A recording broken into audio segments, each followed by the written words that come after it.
അപ്പൊ ചേട്ടാ, നമ്മൾ പറഞ്ഞു വന്ന് ഈ കുടുംബങ്ങൾ ഉണ്ടാക്കുന്ന ഒരു കാര്യത്തെക്കുറിച്ചായിരുന്നു. ഞാനിങ്ങനെ ഒരു സംവിധാനമെല്ലാം തുടങ്ങി വെച്ചു. സംവിധാനം തുടങ്ങി വെച്ചപ്പോൾ എൻ്റെ മനസ്സിലുണ്ടായിരുന്നു ഈ കൾച്ചറൽ ചേഞ്ചിന് ചെയ്യേണ്ടത് വേറെ ഒരു കൾച്ചർ അക്സെപ്റ്റ് ചെയ്യാൻ തയ്യാറായിരിക്കുന്ന ആളുകളോട് ഇന്ററാക്ട് ചെയ്യുകയും അവരോട് ഈ കല്യാണ അന്വേഷിക്കുന്നിടത്തെ ഓരോ ഇഷ്യൂസിനെ കുറിച്ച് സംസാരിക്കുകയും അവരുടെ ഇൻപുട്ട് എടുക്കുക, ഇൻസൈറ്റ്സ് നേടുക, ഇങ്ങനെയെല്ലാം ഉദ്ദേശിച്ചുകൊണ്ട് ഞാൻ വൈവാഹിക സംഗമം എന്ന് പറയുന്ന ഒരു പ്രോഗ്രാം ഓർഗനൈസ് ചെയ്തു. അപ്പോൾ കല്യാണം അന്വേഷിക്കുന്ന പേരൻസിനെയും കാൻഡിഡേറ്റ്സിനെയും ഒക്കെ വിളിച്ചു വരുത്തി അവരോട് സംസാരിക്കുക. അപ്പോൾ എനിക്ക് ഒരുപാട് ഇൻപുട്സ് ഈ മാതാപിതാക്കളിൽ നിന്നും കിട്ടാനിടയായി. ചിലർ നല്ല നല്ല സജഷൻസ് തരും, ചിലർ അവർക്കുണ്ടായ ബുദ്ധിമുട്ടുകളെ കുറിച്ച് പറയും. അപ്പം മറ്റൊരാൾക്കാർ ഡിഫറെൻറ്റ് പേഴ്സ്പെക്റ്റീവിൽ നിന്ന് അതിനുള്ളൊരു സൊല്യൂഷൻ പറയും. സോ ഈ സംഗമങ്ങൾ ആൾക്കാരുടെ കാഴ്ചപ്പാടിനെ സ്വാധീനിക്കാൻ തുടങ്ങി, വിവാഹങ്ങൾ നടക്കാൻ തുടങ്ങി. പക്ഷേ എൻ്റെ കൊച്ചിൻ്റെ കല്യാണം നടക്കണം, അല്ലെങ്കിൽ എൻ്റെ കല്യാണം നടക്കണം എന്ന് മനസ്സിൽ ആഗ്രഹമുള്ള ആൾക്കാരേ ഉള്ളൂ ഇങ്ങനെ ഒരു പ്രോഗ്രാമിലേക്ക് വരുന്നത്. ഇതൊക്കെ എനിക്കൊന്നും നോക്കേണ്ട കാര്യമൊന്നുമില്ല, ഇതൊക്കെ ഞാൻ തന്നെ എൻ്റെ സ്വന്തം കഴിവുകൊണ്ട് നടത്തിക്കൊള്ളാം എന്നെല്ലാം കുറച്ചൊരു താൻ പോരുമയോടുകൂടി ചിന്തിക്കുന്ന ആൾക്കാർ ഇത്തരം പ്രോഗ്രാമുകൾക്കൊന്നും വരാറില്ല. പക്ഷെ വരുന്ന ആൾക്കാർ നല്ല രീതിയിൽ ഇതിനെക്കുറിച്ച് ഇൻപുട്ട് തരികയും ഇവിടെ ലഭിക്കുന്ന ഇൻപുട്ട് എടുത്തിട്ട് പോവുകയും ചെയ്യും. ഫോർച്യുനേറ്റ്ലി എനിക്ക് ഇത്തരം കുറെ കാഴ്ചപ്പാടുകൾ അവരോട് ഷെയർ ചെയ്യാൻ വേണ്ടി പറ്റി. ഇങ്ങനെ ചെയ്തു കഴിഞ്ഞപ്പോൾ ഒരു രക്ഷകർത്താവ് എന്നോട് പറഞ്ഞതാണ്, George, you are really trying to change the culture of the people. അപ്പം എന്നിട്ട് അദ്ദേഹം പറഞ്ഞു, ഈ ഒരു സംവിധാനം നിങ്ങൾ ഈ ഒരു ഹയർ ക്ലാസ്സിൽ ഒരു ക്വാളിറ്റി ഉള്ള ആൾക്കാരുടെ ഇടയിൽ ഇത് ചർച്ച ചെയ്യാനും സംസാരിക്കാനും ഷെയർ ചെയ്യാനും വെക്കുന്നത്, culture in a society goes top down. It doesn't go from bottom to top. അപ്പോൾ ഇങ്ങനെയുള്ള ആളുകൾക്ക് ഈ വിവാഹങ്ങളിലെ ആർഭാടം ഒഴിവാക്കണമെന്നോ അല്ലെന്നുണ്ടെങ്കിൽ ഈ കല്യാണം അന്വേഷിക്കുന്നിടത്തെ കോംപ്ലിക്കേഷനും ആവശ്യമില്ലാത്ത ഡയലോഗുകളും ഒക്കെ ഒഴിവാക്കണമെന്നുള്ളത് ഇവർ പഠിച്ചാൽ, ഇതിനെ സിംപ്ലിഫൈ ചെയ്യാൻ ഈ ഒരു ആൾക്കാർക്ക് സാധിച്ചാൽ മറ്റുള്ളവർക്ക് അത് കോപ്പി ചെയ്യാൻ പ്രചോദനമാകും എന്നുള്ളത്. So I am really happy that no ഈ സംവിധായകൻ എന്നെ ഇതിനകത്തേക്ക് കൊണ്ടുവന്ന് വിട്ടു എന്നുള്ളതില്ല. ഏതായാലും ഇതിൻ്റെയൊക്കെ പശ്ചാത്തലത്തിൽ തിയറി ഓഫ് മാരേജ് അലയൻസ് എന്ന് പറഞ്ഞൊരു പുസ്തകം തന്നെ ഞാൻ പബ്ലിഷ് ചെയ്യാൻ വേണ്ടിയിടയായി. ഇല്ല, നിങ്ങളൊക്കെ റിസർച്ചേഴ്സാണ്. റിസർച്ചേഴ്സ് എത്ര 400 പേജുള്ള പുസ്തകം എടുത്തിട്ട് 400-500 കോപ്പി എടുത്ത് എല്ലായിടത്തും വിതരണം ചെയ്യണം. ഇതുപോലെ ഞാനും ഇരുന്ന് ചെയ്തു 270 പേജുള്ള ഒരു വലിയ പുസ്തകം തിയറി ഓഫ് മാരേജ് അല്ലേ. ഈ രംഗത്ത് എനിക്ക് കിട്ടിയിരിക്കുന്ന അനുഭവങ്ങളെല്ലാം കൂടെ ആ പുസ്തകത്തിലാക്കി theory of marriage alliance actually പറഞ്ഞു കഴിഞ്ഞാൽ നേരെ ഇങ്ങനെ തൊടാവുന്ന കാര്യമുള്ളൂ. ഞാൻ 271 പേജിൽ ഇങ്ങനെ വട്ടത്തിൽ തൊട്ടതാണ്. സിമ്പിളാണ് തിയറി ഓഫ് മാരേജ് അലയൻസ്.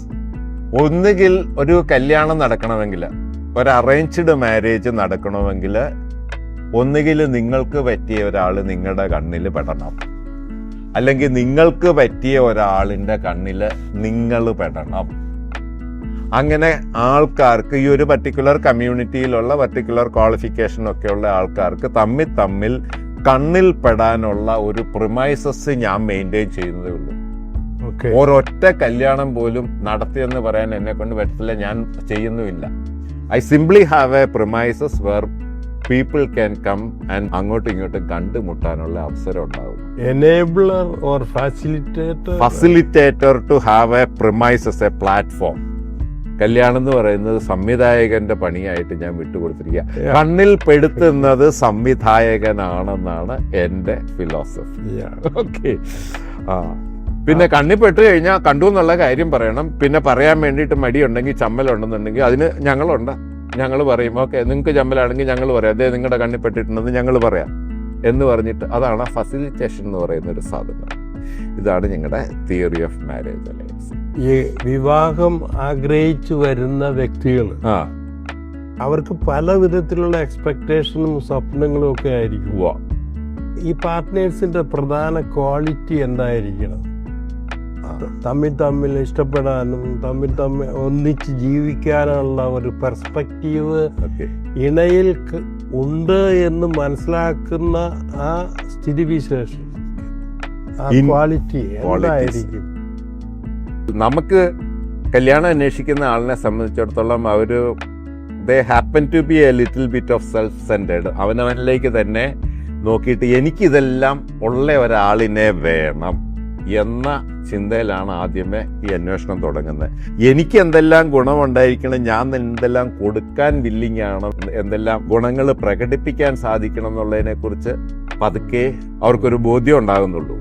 അതൊക്കെയാണ് ഞാൻ ഇതിനകത്ത് എഴുതി ഈ കുട്ടികളോട് പറയാൻ വേണ്ടി തുടങ്ങുന്നത്. ഈ ഒരു പുസ്തകത്തിലാണെന്നുണ്ടെങ്കിൽ ഞാൻ വിവാഹത്തിന് പരിഗണിക്കുന്ന നമ്മുടെ സഹജീവികളുടെ സ്വഭാവ വിശേഷങ്ങൾ, ഈ പുസ്തകമാണ് നമ്മൾ ലേറ്റസ്റ്റ് എഴുതിയത്. ഇതിലെ ലാസ്റ്റ് ചാപ്റ്റർ വിവാഹത്തിന് പരിഗണിക്കേണ്ട സുപ്രധാന കഴിവുകൾ എന്ന് പറയുന്നത്. അതിനകത്ത് വളരെ പ്രിസൈസ് ആയിട്ട് ഒരു 7 സ്കില്ലുകളാണ് ഞാൻ ഇതിനകത്ത് കാണിച്ചു വെച്ചിരിക്കുന്നത്. ഒന്ന്, കമ്മ്യൂണിക്കേഷൻ സ്കില്ല്, ആശയവിനിമയം. എന്തെങ്കിലും ഒരു കാര്യം വന്നാൽ അത് അർത്ഥം മാറിപ്പോകാത്തതുപോലെ മറ്റേ ആളിനോട് അത് പറഞ്ഞു കൊടുക്കാൻ പറ്റണം. അതായത് മിസ്അണ്ടർസ്റ്റാൻഡിങ് ഒഴിവാക്കണം.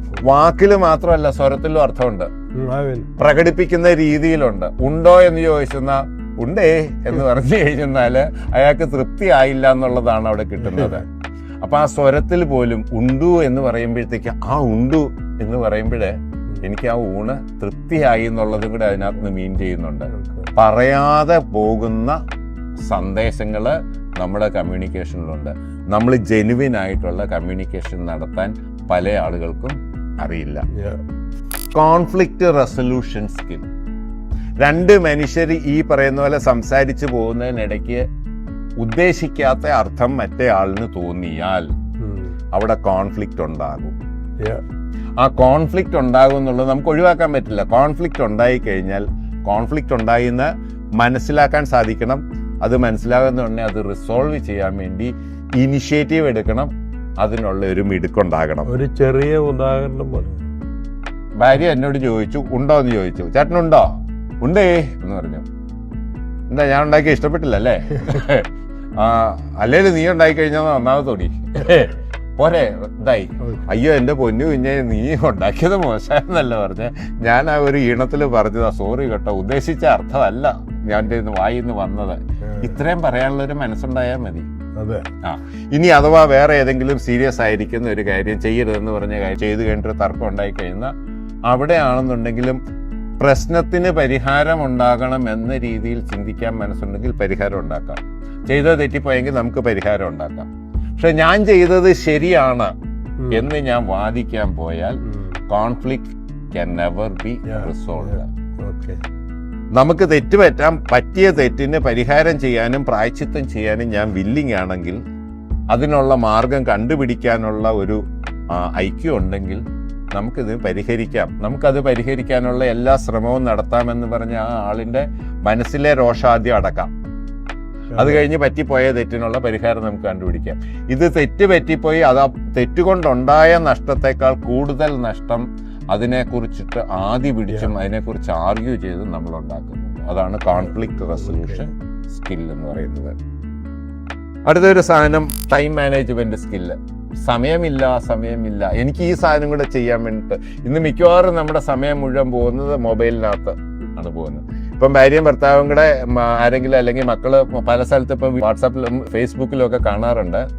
ഗ്രാൻഡ് മദറിനെ കാണാൻ വേണ്ടി വന്ന മക്കളെല്ലാരും കൂടെ മൊബൈൽ നോക്കിക്കൊണ്ട് ഇങ്ങനെ ഇരിക്കുന്നു എന്ന്.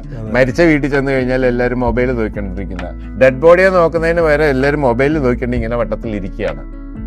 സോ നമ്മുടെ പ്രിയോറിറ്റി എന്ന് പറയുന്നത്, നമ്മുടെ ഇൻട്രസ്റ്റ് എന്ന് പറയുന്നത് മനുഷ്യരിൽ നിന്ന് മാറിയിട്ട് കൃത്രിമമായിട്ട് അല്ലെങ്കിൽ ആർട്ടിഫിഷ്യലി അല്ലെങ്കിൽ ടെക്നോളജിയിൽ ബേസ് ചെയ്ത് ഡെവലപ്പ് ചെയ്തിരിക്കുന്ന കാര്യങ്ങളിലേക്ക് മാറി.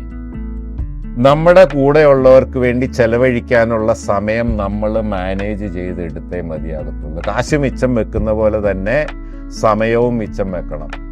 കാശ് കടം വാങ്ങാൻ കിട്ടുന്നത്, പക്ഷേ സമയം കടം വാങ്ങാൻ പോലും കിട്ടാത്ത സാധനമാണ്. നമുക്ക് ഭൂമിയിൽ ജീവിക്കാൻ കിട്ടിയിരിക്കുന്ന സമയത്തിൽ പരമാവധി മറ്റ് മനുഷ്യരോട് ഇടപെടണം. നമ്മുടെ ജീവിച്ചാൽ കിട്ടുന്ന ഒരേ ഒരു സാധനം അനുഭവമാണ്. എല്ലാ വസ്തുക്കളും ധനവും എല്ലാം നമുക്ക് അൾട്ടിമേറ്റ്ലി തരുന്ന അനുഭവമാണ്.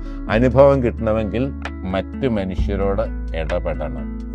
മറ്റ് മനുഷ്യരോട് നേരിട്ട് ഇടപെടാനുള്ള അവസരം നമുക്ക് സമയം കണ്ടുപിടിക്കാൻ മിച്ചം വെക്കാൻ സാധിച്ചെങ്കിലേ ലഭിക്കുകയുള്ളൂ. നമ്മുടെ കുടുംബങ്ങളിൽ പലപ്പോഴും ഇപ്പോ നടക്കുന്നത് കമ്മ്യൂണിക്കേഷൻ നടക്കുന്നില്ല. ഭർത്താവ് ജോലി കഴിഞ്ഞ് വീട്ടിൽ വന്നു കഴിയുമ്പോൾ സീരിയൽ നോക്കുന്ന ഭാര്യയായിരിക്കും, അല്ലെങ്കിൽ വേറെ വിധത്തിൽ ഭാര്യയ്ക്ക് എന്തെങ്കിലും അത്യാവശ്യമുള്ള കാര്യങ്ങൾ നടത്താനുള്ള ആഗ്രഹം പ്രകടിപ്പിക്കുമ്പോൾ ഭർത്താവിന് വേറെ ഏതെങ്കിലും ഹോബി അർജൻസി ഉണ്ടാവും. പിള്ളേരെ പഠിപ്പിക്കാനായിട്ട് തന്നെ ഭാര്യ ധാരാളം സമയം ചെലവഴിക്കും, ട്യൂഷൻ. അപ്പൊ വീട്ടിൽ ആരെങ്കിലും വരികയാണെങ്കിൽ ആ തമ്മിലുള്ള പണ്ടത്തെ കമ്മ്യൂണിക്കേഷൻ ഇപ്പൊ നടക്കുന്നില്ല. അത് ഭാര്യ ഭർത്താക്കന്മാര് തമ്മിലുള്ളത് മാത്രമല്ല, മക്കള് കൂട്ടുകാരുടെ അടുത്ത് ചെലവഴിക്കുന്ന സമയം ഇപ്പൊ വളരെയധികം കുറഞ്ഞിരിക്കും. അത് ഒരു വലിയ പ്രശ്നമാണ്. അപ്പൊ നമ്മൾ മറന്നു പോകുന്ന ഒരു പ്രധാന ഘടകം, എനിക്ക് വേണ്ടിയ നല്ല അനുഭവങ്ങൾ ലഭിക്കുന്നത് ഏതെങ്കിലും കാഴ്ചയിൽ നിന്നോ വീഡിയോയിൽ നിന്നോ അല്ല, എൻ്റെ അടുത്തുള്ള മനുഷ്യനിൽ നിന്നാണ് എന്ന് മറന്നു പോകുന്നു. എൻ്റെ കുടുംബത്തിലുള്ളതോ അല്ലെങ്കിലോ, നമ്മളിപ്പോൾ ഇവിടെ താമസിക്കുന്നു, നമ്മുടെ കുടുംബം യാതൊരു ബന്ധമില്ലെന്നുണ്ടെങ്കിൽ അമ്മയെ പോലെ ഞാൻ ഒരാളെ കൊണ്ടുനടക്കുന്നുണ്ട്. എനിക്ക് എല്ലാവരുടെ അടുത്തും ഇന്ററാക്ട് ചെയ്യാൻ വേണ്ടി പറ്റുന്നുണ്ട്, അവരോട് സംസാരിക്കുന്നു. അനുഭവങ്ങളാണ് അതിൽ നിന്ന് കിട്ടുന്നത്. അനുഭവങ്ങൾക്ക് തൃപ്തി തരാൻ പറ്റും. ഒരു കാഴ്ചകൾക്ക്, നമ്മൾ ടി വിയിലും ഇതിലും ഒക്കെ കണ്ടുകൊണ്ടിരിക്കുന്ന കാഴ്ചകൾക്ക് നമ്മുടെ മനസ്സിനെ ഒന്ന് ഉല്ലസിപ്പിക്കാനേ പറ്റത്തുള്ളൂ, തൃപ്തി തരാൻ സാധിക്കില്ല. സ്നേഹിക്കാനുള്ള മാർഗം ശ്രദ്ധയും സ്പർശവുമാണ്. സ്പർശിക്കാവുന്ന ഒരു വ്യക്തിയെ സ്പർശിക്കുക എന്ന് പറഞ്ഞാൽ പല ഇന്റൻഷനിൽ സ്പർശിക്കാം, പക്ഷെ സ്പർശനത്തിന് അതിൻ്റെതായ ഒരു അനുഭവം അങ്ങോട്ടും ഇങ്ങോട്ടും കൊടുക്കാൻ വേണ്ടി സാധിക്കും. ഇതൊന്നും ചെയ്യാൻ മറന്നു പോകുന്ന ഒരവസ്ഥയിലേക്ക് നമ്മൾ അറിയാതെ മാറിപ്പോകുന്നുണ്ടാവും. സോ ടൈം മാനേജ് ചെയ്തേ മതിയാകത്തുള്ളൂ. പ്രോബ്ലം സോൾവിങ് സ്കിൽസ്, പ്രശ്നങ്ങൾ പരിഹരിക്കാനുള്ള കഴിവ്. ആദ്യം പറഞ്ഞത് കോൺഫ്ലിക്റ്റ്, തർക്കങ്ങൾ ഒഴിവാക്കാൻ വേണ്ടിയിട്ടുള്ള. ഇത് പ്രശ്നം പരിഹരിക്കാനുള്ള. അപ്രതീക്ഷിതമായ പ്രശ്നങ്ങൾ ജീവിതത്തിൽ ഉടലെടുക്കും. പ്രശ്നങ്ങൾ വരുന്ന ഉടനെ തന്നെ അസ്വസ്ഥരായിട്ട് പൊട്ടിത്തെറിക്കുന്നത് പല ആൾക്കാരുടെ സ്വഭാവമാണ്. പൊട്ടിത്തെറിക്കുന്നതിന് ഓരോ പ്രശ്നം വന്നോ, നമുക്ക് എവിടുന്നെങ്കിലും അതിന് പരിഹാരമുണ്ടാക്കാൻ വേണ്ടി ശ്രമിക്കാം. അങ്ങനെ ചെയ്ത് പരിചയമുണ്ടെങ്കിൽ ഇതെനിക്ക് സോൾവ് ചെയ്യാൻ പറ്റും എന്നുള്ള തോന്നൽ വരത്തുള്ളൂ. ഇത് സോൾവ് ചെയ്യാൻ പറ്റില്ലല്ലോ എന്നെൻ്റെ മനസ്സിൽ തോന്നിയാൽ ഞാൻ ആവശ്യമില്ലാത്ത രീതിയിൽ പ്രതികരിക്കും. അതെന്റെ ബന്ധങ്ങൾ പ്രശ്നം.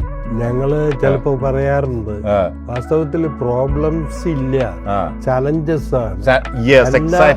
എല്ലാ ചലഞ്ചസിനും ഒരു സൊല്യൂഷൻ ഉണ്ട്.